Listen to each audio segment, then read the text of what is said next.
Maxime Switek. L'édito politique. Bonjour David Doucan. Bonjour. La politique ce matin, David, c'est cette dernière ligne droite. 5 jours pour faire campagne jusqu'à vendredi minuit.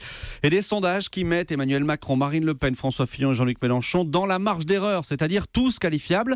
Meeting en série, déplacement, émission, les candidats vont évidemment jeter toute leur force dans cette dernière bataille. Oui, et je vous annonce pour ces 5 derniers jours une disparition. Ah bon ? Celle de la subtilité.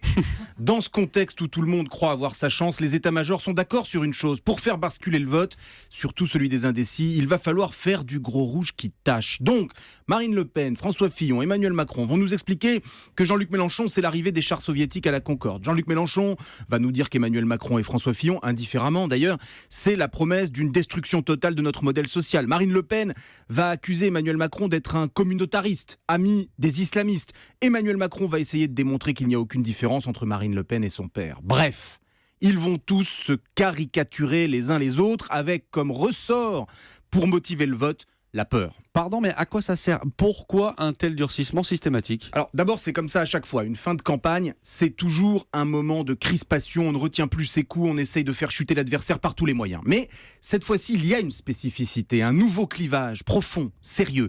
La France prend en cette fin de campagne les allures d'une maison divisée. Est-ce que vous connaissez cette expression historique, la maison divisée ? Lincoln. Oui, elle est tirée effectivement d'un discours d'Abraham Lincoln en 1858 dans lequel il mettait en garde sur la question de l'esclavage. 3 ans plus tard éclatait la guerre de sécession. Alors il ne s'agit pas ici ce matin d'annoncer un risque de guerre civile. Dans la France de 2017, nos institutions sont puissantes, mais juste de pointer que le bon vieux clivage droite-gauche s'efface pour laisser place à un désaccord bien plus fondamental entre d'un côté des Français qui vont bien et qui n'ont pas peur du monde, et les autres exclus de la prospérité qui ne voient plus dans le monde qui les entoure que des ennemis, des prédateurs dont il faut se protéger, quels que soient les résultats dimanche prochain et dimanche 7 mai. S'il veut réformer le pays et obtenir une majorité cohérente, le nouveau président devra commencer par faire œuvre de rassemblement. La maison divisée, l'édito politique de David Doucan. Merci David.